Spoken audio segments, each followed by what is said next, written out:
Șeful casei Temira Idegan și Maia Sorian.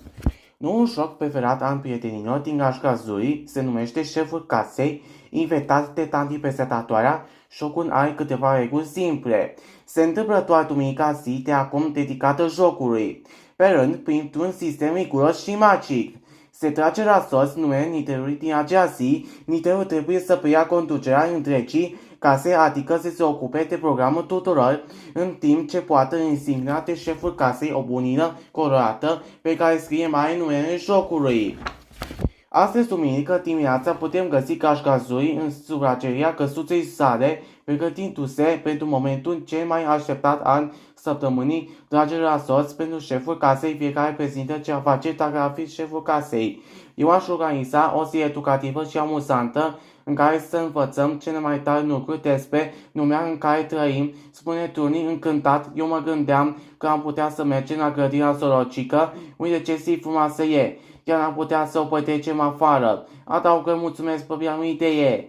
Știți, prietenii, eu vreau doar să petrecem toți zi împreună. Doar noi. Și să le jucăm toate jocurile pe care ne știm. Spune fetița Zuri. Mă gândeam că dacă eu aș vrea să ne jucăm de la spawn. Adică voi să plecați să vă relaxați și mă lăsați pe mine să fac curat în casă, fix așa cum îți place mie, exclamă vrăjinătoica încântată de ideea ei. Sincer, aș fi propus să ne plimbăm prin oraș toți și să descoperim locuri noi și frumoase împreună și zicem și nu râsând, dar parcă și ideea vrăjinătoicii sună bine. Tati presentatoarea anunță începerea jocului, Cașcan se pune pe poziții cu ochii mari către tati presentatoarea, care scoate un bilețel din săculeț și anunță: astăzi, din șefa casei, este an vrăjinătoicii. Tati presentatoarea a adus și cutia, elementul preferat al jocului, insignat de șeful casei, pe care o dă vrăjinătoicii cu puterea investită imediat sâna bună de te crea pe tine vrăjinătoica, șeful casei, zice tati presentatoarea, iar vrăjinătoica își pune degetul pe nas și spune: promis să fim un șef bun, să țin cont de nevoile tuturor, să facem totul cu bucurie și să avem o zi perfectă. Vrăjinătoica pe noi, așa e că nu ne pui la treabă, întreabă licșorată fetița Zuri. Așa ne-am înțeles, mulțumesc, prieteni, promis să nu vă dezamăgesc. Așa cum am zis, astăzi vă lăsați să faceți tot ce vreți, atât timp cât nu sunteți acasă și îmi dați voie să fac ritualul meu magic de curățenie în toată casa.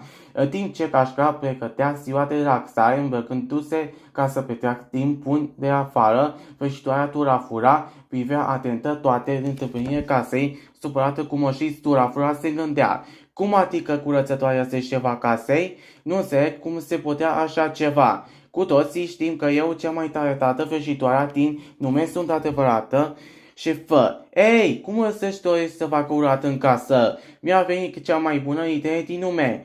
După ce pleacă toți colorații ăștia de acasă, mă duc și să rezolv eu ordinea asta, așa o știe, să știe și Cașca asta de caragioș, că eu sunt cu adevărat cea mai bună șefă a casei de până acum. Și după aceea, sigur, o să mă lase să mă joc cu ei mai des. Vrăjinătoica își petrece ziua cântând, dansând și curățând. Începe cu bucătăria casei Zurii, unde pune toate lucrurile la locul lor, dar atenție fiecărui obiect și în curăță, apoi începe să curețe în sufragerie. Nu trece mult timp până se aude un ciocănit la ușă. Vai, Gașcă Zurii, ați ajuns acasă prea repede, încă nu am apucat să fac curat peste tot, spune vrăjinătoica, în timp ce merge spre ușă. În schimb, când ușa se deschide, intrând în casă însăși vrăjitoarea Turafura, care nici nu așteaptă să fie invitată înăuntru și începe să facă dezordine. Păi, așa numești tu curățenie, măi, mătuică? Întreabă Turafura. Ce faci tu aici, vrăjitoarea caragioasă? Să știți că nu mai e nimeni acasă în afară de mine. Știu, mai știu și că vă jucați de șeful casei și mi se pare că tu nu faci deloc bine aici ce faci. Curățenie! Toată lumea știe că oamenii se simt mai bine când e dezordine. Hai să te ajut, i-a trimis pe colorați, i-a relaxare și vei să rămână relaxat, să vin acasă și găsesc totul atât de curat. Nu e posibil, lucrurile trebuie să fie peste tot, să se vadă ca să locuiești.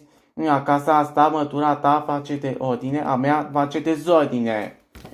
Știți ce făcut? Turafura a mers direct în sufragerie, unde a luat fiecare pernă și a pus-o pe jos, a întors masa din sufragerie pe toți, scaunele ne-a pus unul peste celălalt și a început să dea sus toate rămăramele de pe pereți, privind scena din fața ei. Vrăjimătuica a început să plângă. Te rog, Turafura, abia am făcut curat. Uite, pentru că tu ești murdară. Acum, toate lucrurile pe care le atingi să-i murdăresc. Vrăjimătuica încearcă să arate vrăjitoarei penele frumos colorate. Acum, având peste mari, peste murdărie, noroi, ciocolată și tot ce a adunat Turafura pe propriile cei mâini. Ei, curățătoarea so! Ia nu mai vorbi tu! Dar Turafura, nu înțeleg. De ce faci toate lucrurile astea? Că uite așa, vreau să vedeți că și eu pot să mă joc cu voi. Dar eu nu vreau să te mai ascult. Și tocmai o idee, ca să nu mai fi deranjată. De vrăjimătuica, în timp ce își face treaba, o să o frășească. I-a venit în cap și frașa perfectă. Fără prea multe încercări, Turafura o vrăjește. Pe vrăjimătuica să nu mai vorbească. A început să urle, iar și vrăjimătuica s-a speriat. Ba, mai mult! Ea nu a insinuat de șeful casei și a aranjat-o ca pe un papion. E timpul ca Cașcazurii să se întoarcă acasă. Mulțumim pentru ziua asta. Abia aștept să văd ce a făcut vrăjimătuica acasă. Se aude vocea petiției Zurii din fața casei. Ochii vrăjitoarei se măresc și o ia în goană, lăsând urma cea mai dezordonată și murdară ca să-i nume. Când Cașca intră, nimeni nu înțelege ce s-a întâmplat. Imaginea este una vicoșătoare. Vrăjimătuica plânge și fiecare lucru din casă noi este întors pe dos. Fai, vrăjimătuică, ce s-a întâmplat cu lucrurile noastre? Spune tunii care aleagă, trec spre globul nu-i femecat, prin acum de vopsea neagră, toate șucările mele sunt aruncate prin toată casa. Spune fetița Zurii.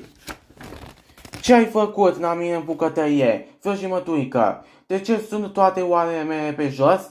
Și de ce ai lăsat frigiderul deschis? O să se strice mâncarea, spune și Lulu. Atâtea întrebări primite și vrăjimătuica încă e vrăjită. Cașca se uită la ea atent. Ea plânge și încearcă să ne arate că nu poate să vorbească. Prin gesturi, vrăjimătuica vrea să ne explice ce s-a întâmplat. Sigura soluție este să ne arate pe teren murtărie, sperând că Cașca Zurii își bătea seama că ea, prințesa curățeniei, nu va face niciodată asta.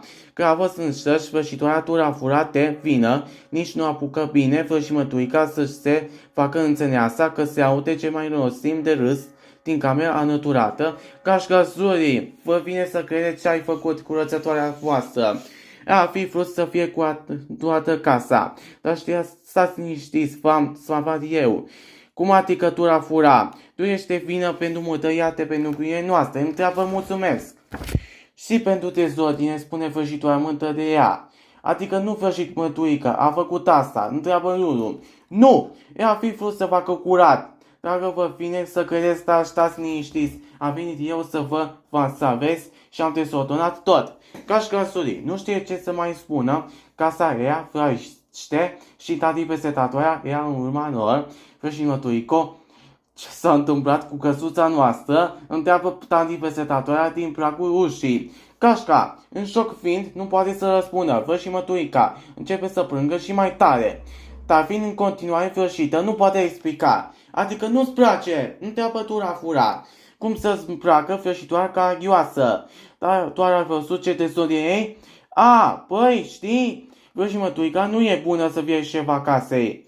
Așa că am venit eu să ajut. Uite ce dezastru a făcut până să ajung eu. Spune Turafura prefăcându-se că nu e ea, ajutoarea. Cu toții știm că eu sunt cel mai bun șef al casei. Tati presentatoarea se uită atent spre cele două vrăjimătuica plânge și ne arată că nu poate să vorbească, în timp ce Turafura poate insina de șeful casei, așa ne înțelege ce s-a întâmplat și în timp ce Cașca Zurii o privește tati presentatoarea, vine cu cel mai bun plan de a remedia situația. Știi, Turafura, cred că ai dreptate. Din cât șefii a casei am avut până acum, tu ești în mod clar cea mai bună în acest joc, dar ai uitat ce mai important detaliu al șeful casei? La ce detaliu te referi? Șeful casei umplă mereu cu mâinile în spate. Explică. Tanti presătătoare în timp ce ne face cu ochiul celor din gașcă, fără să o facă tura-fura. Dar să știi că așa e, îi spune fetița Zuri, vrăjitoarea, ca să o convingă. În momentul în care tura-fura își pune mâinile la spate, tanti presătătoare o prinde și ne leagă ca să nu mai poată murdări nimic.